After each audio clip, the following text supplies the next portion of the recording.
সুবহানাল্লাহ, আলহামদুলিল্লাহ, লা ইলাহা ইল্লাল্লাহ, আল্লাহু আকবার। পড়েন সুবহানাল্লাহ, আলহামদুলিল্লাহ, লা ইলাহা ইল্লাল্লাহ, আল্লাহু আকবার। এই চারটা জিকির হচ্ছে শ্রেষ্ঠ জিকির। শ্রেষ্ঠ তো শ্রেষ্ঠই তো পাইছেন, আর এদিক ওদিক তাকান কেন? পড়েন ইচ্ছা মতো। এই চারটা জিকির একসাথে মিলিয়েও পড়া যায়, আলাদা করেও পড়া যায়। আবার বিশ্বনবী বললেন, মিজানের পাল্লা ভারী করতে চাও, ফাআম্মা মান সাকুলাত মাওয়াজিনুহু ফাহুয়া ফি আইশাতির রাদিয়া। মিজানের পাল্লা যারা ভারী করতে চাও তারা দুইটা জিকির করবা, সুবহানাল্লাহি ওয়া বিহামদিহি, সুবহানাল্লাহিল আযীম। এই দুইটা শব্দ কালিমাতান হাবিবাতান ইলার রহমান, আল্লাহর কাছে খুব প্রিয়। সাকিলাতানি ফিল লিসান, এই জিহ্বার মধ্যে এই শব্দ দুইটা উচ্চারণে খুব সহজ, খুব পাতলা। সাকিলাতানি ফিল মিজান, কিন্তু এই শব্দ দুইটা মিজানের পাল্লায় রেখে দিলে অনেক ওজন হয়ে যাবে। সুবহানাল্লাহি বিহামদিহি, সুবহানাল্লাহিল আযীম। পড়তে রাজি আছেন তো? প্রত্যেক ফরজ সালাতের পর আয়াতুল কুরসি পড়বেন। কি পড়বেন? মুখস্থ আছে না? এটা পড়ে ফু দিলে কোনো জিন পড়ি, ব্ল্যাক ম্যাজিক কোনো কিছু আপনারা ধরতে পারবে না। বিশ্বনবী বলেন, মান কারা আয়াতাল কুরসি দুবুরা কুল্লি সালাতিন মাকতুবা লাম ইয়ামনাহু মিন দুখুলিল জান্নাতি ইল্লাল মাউত। প্রত্যেক ফরজ সালাতের পরে কেউ যদি আয়াতুল কুরসি পড়ে, তার জান্নাতে ঢোকার ব্যাপারে আর কোনো বাধা নিষেধ থাকে না। একটা জিনিস ছাড়া, সুবহানাল্লাহ, আরেকটু পরে কোন একটা জিনিস ছাড়া, ইল্লাল মাউত, সেটা হচ্ছে মৃত্যু। লোকটা মরে না তাই জান্নাতে যায় না, মরলেই জান্নাতি। এবার সুবহানাল্লাহ।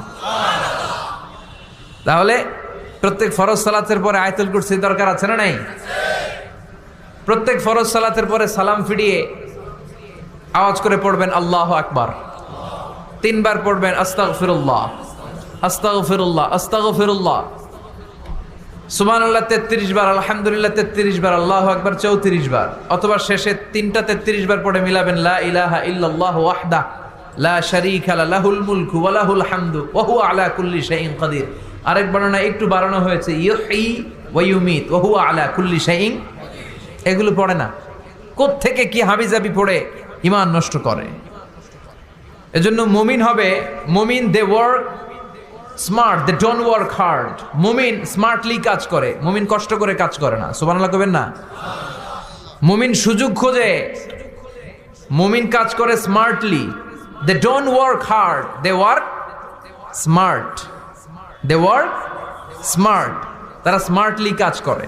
কাবা ঘরের 4টা কর্নার আছে। একটা কর্নারের নাম হচ্ছে রুকনুল হাজারিল আসওয়াদ, এটার নাম হচ্ছে ব্ল্যাক স্টোন কর্নার, যেখানে হাজরা আসওয়াদের পাথর আছে। এই পাথরটাতে চুমু দিলে জীবনের গুনাহ সব মাফ করে দেয় কে? এটা জান্নাতি পাথর। কিয়ামতের দিন এই পাথরকে আল্লাহ একটা জিহ্বা দিবে, ঠোঁট দিবে, 2টা চোখ দিবে। আর কিয়ামতের দিন আল্লাহর সামনে দাঁড়িয়ে এসে সাক্ষ্য দিবে যে আল্লাহ তোমার এই বান্দা আমারে চুমু দিয়েছিল, এ দিয়েছিল, এ দিয়েছিল, এদের সবাইকে মাফ করে দাও। তাই হাজরা আসওয়াদের কর্নার আর কাবা ঘরের যে স্বর্ণ দিয়ে খচিত দরজা, এই হাজরা আসওয়াদের কর্নার আর দরজার মাঝখানে ছোট্ট একটু জায়গা, এটারে আরবিতে বলে মুলতাজাম। আমার সাথে সাথে পড়েন, এটারে আরবিতে কি বলে? ইলতাজামা ইয়ালতাজিমু ইলতিজামান। মুলতাজিম, মুলতাজাম মানে হচ্ছে যেটার সাথে লেগে থাকা হয় সব সময়।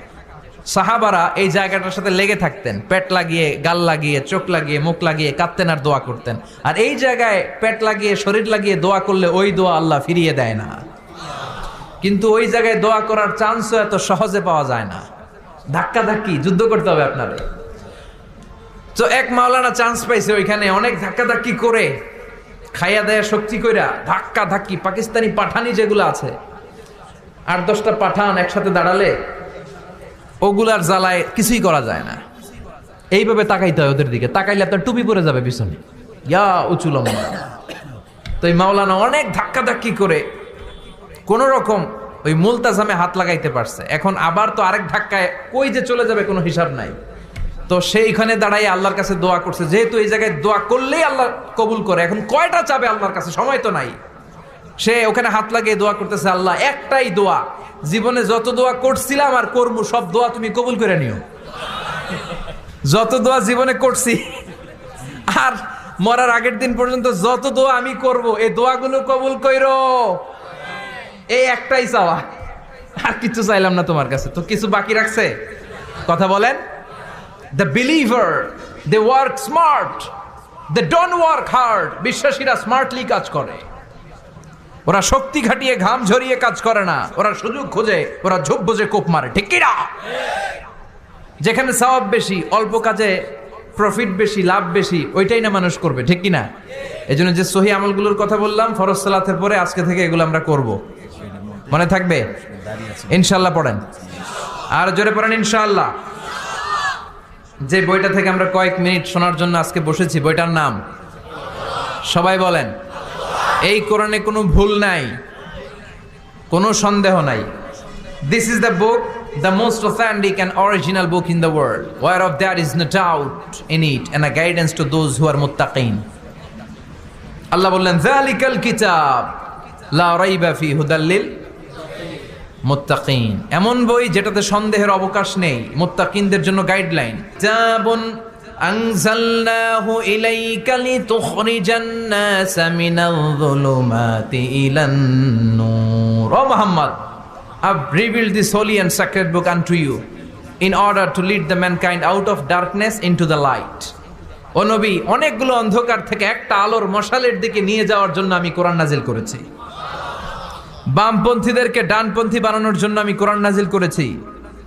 জাহান্নামীগুলারে জান্নাতি বানাতে আমি কোরআন নাজিল করেছি। সুবহানাল্লাহ পড়েন। ওই কোরআন থেকে আজকে আমরা কথা শুনবো, পড়েন ইনশাআল্লাহ।